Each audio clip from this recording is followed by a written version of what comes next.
જીવ અંધકારને ક્યારે પામે છે? શેમાં સમયની મર્યાદા ન બાંધવી? પોતાના એકાંતિક ધર્મમાં અવરોધ કરે તેનો તત્કાળ કયા કયા ભક્તોએ ત્યાગ કર્યો? પ્રશ્નના જવાબ માટે સાંભળો સાગર કથા 10 ઓગસ્ટ 2024ના અમૃત બિંદુ. વક્તા પરમ પૂજ્ય સદગુરુ શ્રી રામકૃષ્ણદાસજી સ્વામી.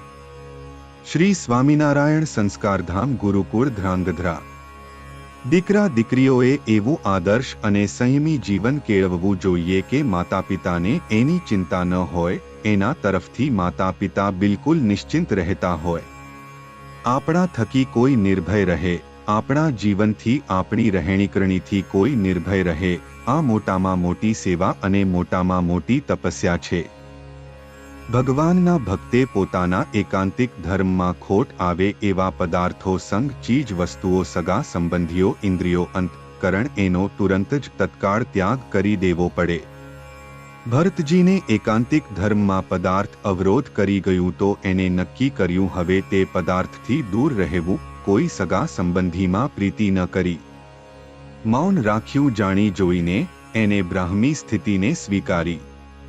લક્ષ્મણજીએ પરમાત્માએ ભક્તિ કરવા માટેનો અને એકાંતિક ધર્મને અનુસરવા માટેનો પ્રભુએ યોગ આપ્યો ત્યારે સ્વીકારી લીધો.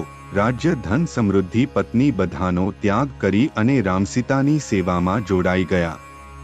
એકાંતિક ધર્મમાં ખોટ આવે તેવું ન જોઈએ એટલે રાજબા જીવુબા એ પરણેલા ધણીનો ત્યાગ કરી દીધો.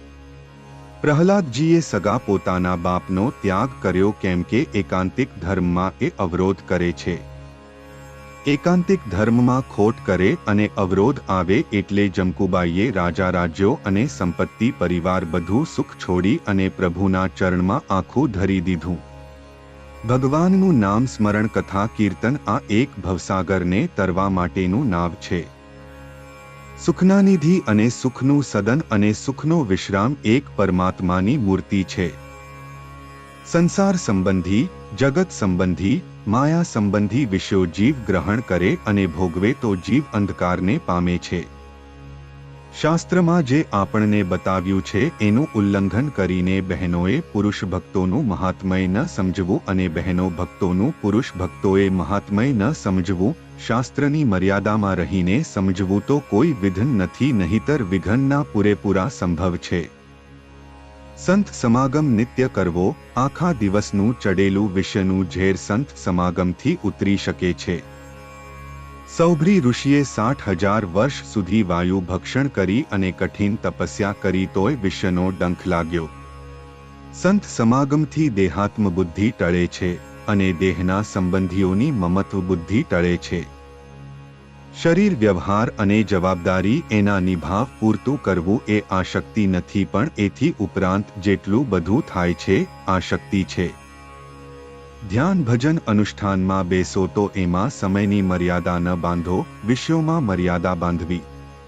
આપણને જે વસ્તુ ભાવે એમાં મર્યાદા બાંધો.